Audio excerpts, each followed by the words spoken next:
You want to love yourself, feel confident, live more freely. But every time you catch your reflection, something tightens inside you. You feel like you're failing. You judge yourself, you compare yourself, and it ruins everything else. But listen carefully.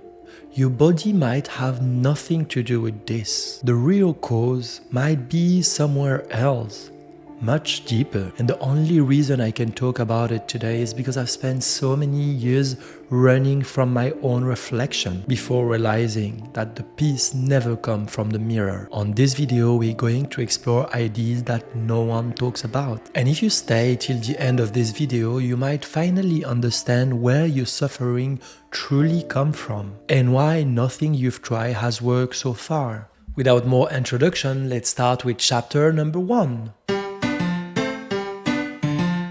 So one of the things I've had to learn to do is when someone or a society or an industry is trying to sell you something, especially ideas or dogma, there is what we call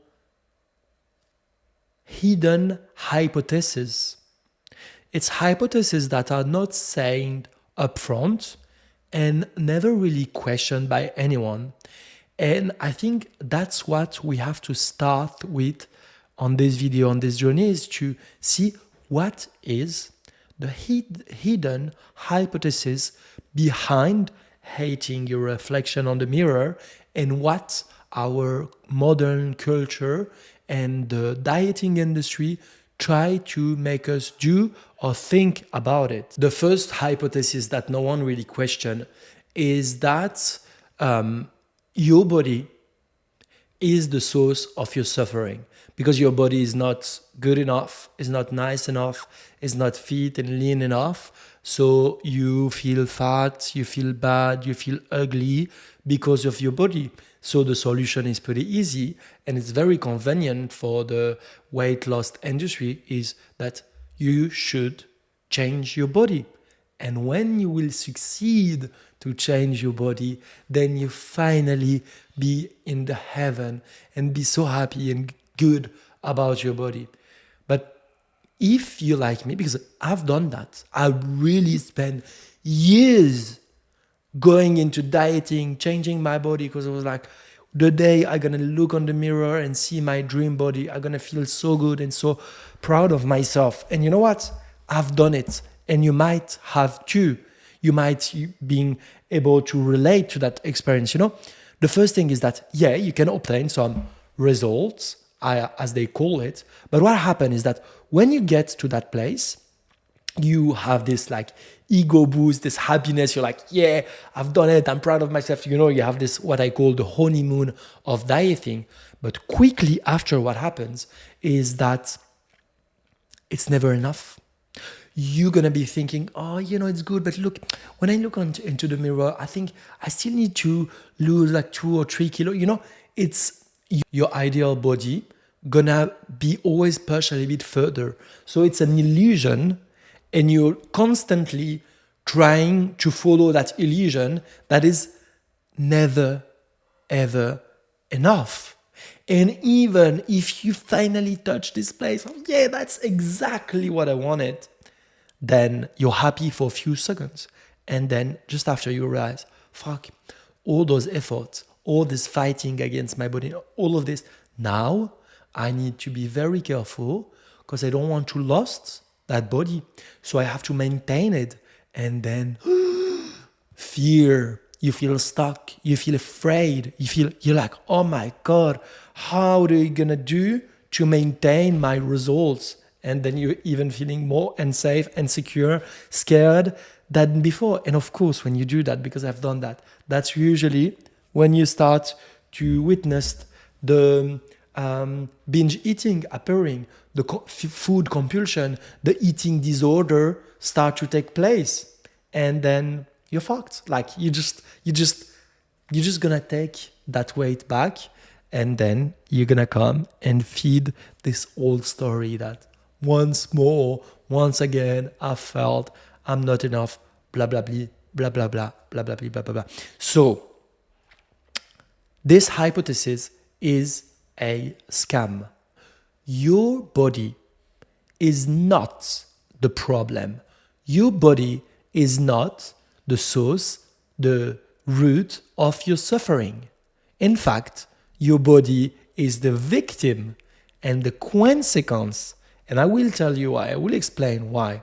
But you have to understand that as far as you are giving to external elements as the mirror, the reflection, the number on the scale, or other people opinions, as far as you are doing that approval, you're seeking approval from external source, you are taking yourself and your own power and putting yourself in a very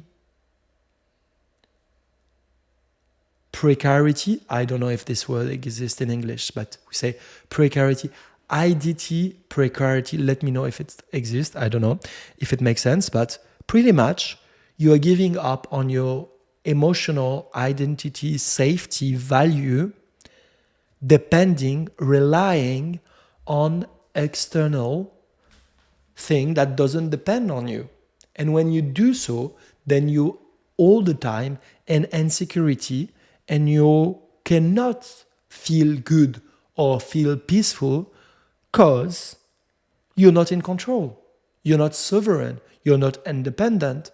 You are, in fact, the slave of outside indicator. Oh, if the mirror is good, I'm good. If the scale say good, I'm good. But if not, I'm feeling shit. That is not anything that I wish to live anymore, because it's such a hell. So one of the work I do with my clients is actually to take all those outside elements that you've put so much focus and importance in and take them back inside. Means that you have to be in a place where you're valid, you're safe emotionally, your identity is safe, whatever are the outside circumstances. That is the only path of security. Otherwise, you can't. But now we need to go on the second chapter to really understand the root of your suffering. Because when we said, okay, your body is not the source. So what is it? Where does your suffering, because you experience it every day, where does it come from? So to understand this idea that I want to develop here, we need to take a metaphor. I don't know if this word exists as well, but I'm doing with my vocabulary. You imagine like a screen, you know? When you go to cinema, you have like a white board where you see the movie. You see the projection. What is that? Is that the image is not coming from the screen. The image is coming from the machine, that the retro projector, like the projector that is projecting those images into the screen. The same thing happened with you. Your body is only the screen. And then you project your own trauma, fear, insecurity, identity into that screen. If you see things on the screen that you do not like, you do not attack the screen. You question the movie you're watching, right? What does that mean? It means that if on your identity you have self-belief about I'm not enough, I am not loved, I'm not acceptable, I'm a failure, I'm a loser, I'm all of this. If you have this inside your identity for many reasons that we are not exploring today, then the consequence is you will think I need to do something. I need to change because I'm not okay as I am. So I need to change. And usually you're going to project that into your body. So you're going to not think I'm not good as I am. You're going to think my body is not good as it is. And then what you're going to do is that you're going to start to take action to change your body. Mean you're gonna start dieting, you're gonna start you're gonna start a war against your body to transform your body. But your body was never the problem at the first place, so it will never resolve anything. And the problem here is that I see so many people that when they are on their 15, 20s, they think, oh, I have 2 or 3 kilos to lose. That was on the head.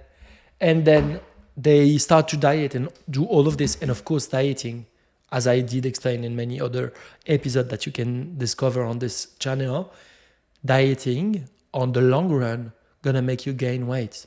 And so the consequence is, first, you take action on the belief that I am not enough.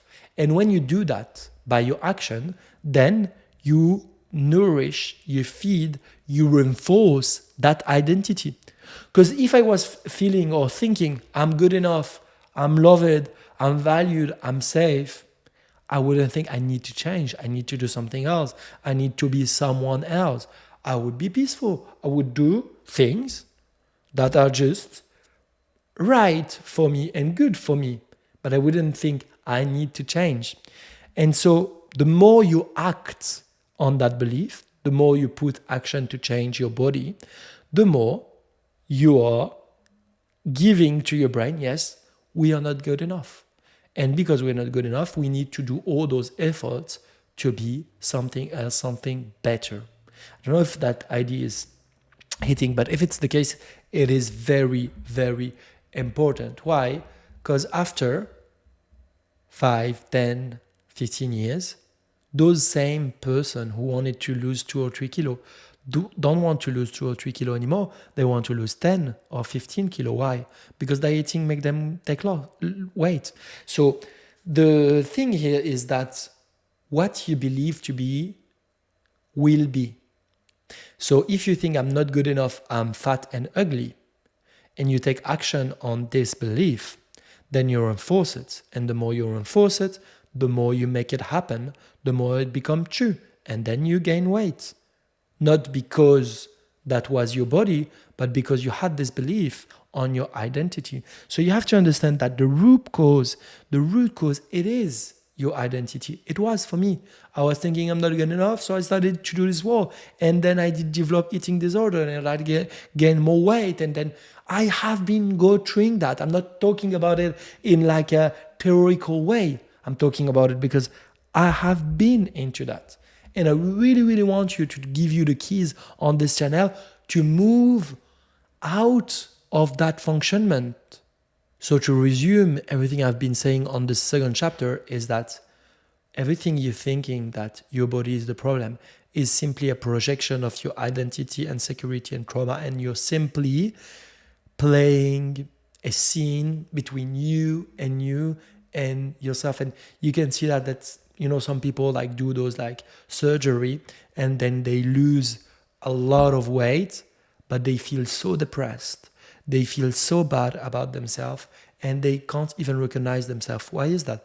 Because their body have changed by like the surface, the consequence has changed, but their identity, the way they see themselves is still the same.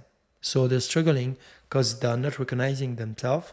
And at a certain period, they will go back to the same place because they haven't do the deep work, the identity work. Who am I? Who I believe to be? And what are the stories that I tell myself around and about? Now, let's go into the third chapter and to explore what to do with all of this and how to get out of here.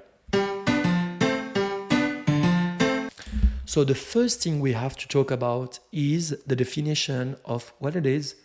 What is self-love? And usually we think self-love means that, oh, I like how I look, so I love my body. That have nothing to do with self-love. Self-love is not about liking your body. It's about embracing your body. What do I mean? I mean, when you say, oh, I will love myself, I will love my body, I will accept my body when I lose weight, when I will be lean, fit, nice, blah, blah, blah. When you say that, you're putting condition. Imagine if you say to your beloved, the people you love the most, you tell them, yeah, I love you, but I love you only when you act the way I want you to act and you are as I want you to be. Is that love? It's not. That is manipulation, that is toxic, that is violence, that have nothing to do with love. Love is unconditional. Love means that I gonna embrace you unconditionally, whatever are the circumstances. So love, self-love is not something marketing, it's not something soft. Self-love is an act of rebellion. Self-love is radical. Self-love is saying to the world, whatever is the other circumstances, whatever I am experiencing, I am loyal to my own reality. It doesn't mean I'm condemned and I can't change and it's like this. It's not resignation. It is self-acceptance. Radical self-acceptance means that you take the full package of who you are. You're taking yourself as you are, even if you don't like it. Even if you don't, it's fine.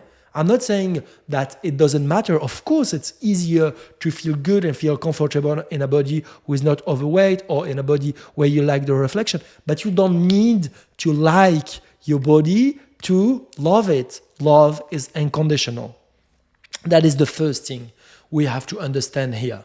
And as far as we don't provide this unconditional acceptance to ourselves, then no one ever will be able to do that for us, right? But then, when we've said that, what do we do? What we have to do is to go back to the inside, the root of the projection. And then we have to do this identity cleaning work. Means that you don't need to, do affirmation and self-belief and I am the best and I'm blah, blah, blah. I don't really trust in this, to be honest. What really works, what did really work for me and the hundreds of clients I've been working with in my French YouTube channel is that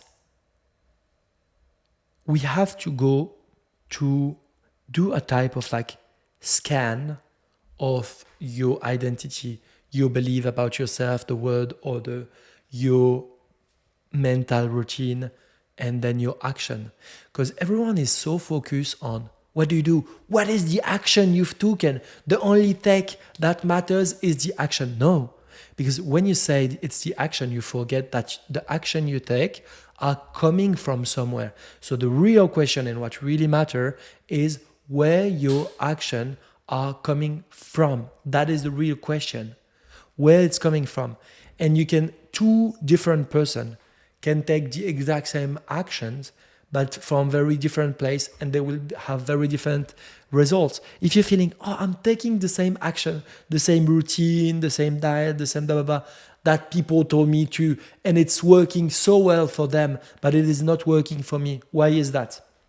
Because this person might, what you see is the action this person is taking, but what you don't see is where it's coming from in terms of self-belief, identity. If you're taking action, even if it's dieting, but you're taking it by, I love myself and I want to take care of myself because, I'm just so good and I'm self-confident and I'm gonna decide to diet and stuff. And even if I do go out of my diet, I feel good, I feel safe, there's no drama, there's no problem, I'm safe in any without, then this person can diet, this person can do all those things, all those actions, because he is doing it from this place of safety and self-love and unconditional acceptance. But if another person takes the exact same action of dieting, blah, blah, but from a place that I'm not enough, I'm not good enough, I need to seek for validation and safe emotional safety, identity safety, then what happens is that the same action will lead to complete and different type of results.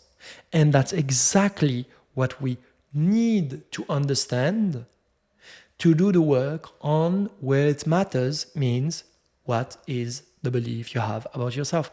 And often this work is hard to do when you're just with yourself, because you have grew up with those beliefs and they are so closely inside you that you can't even question them really. You can't even see them sometimes. That's why it is so important to find the right person. Might be me, might be anyone who is able to question you on your identity, your belief. And when you do this work, the magic trick is that you can start to have an identity shift.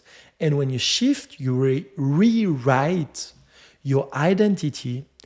Then what happens is that your body, your action, your external circumstances start to change. So your body is not the root of your suffering.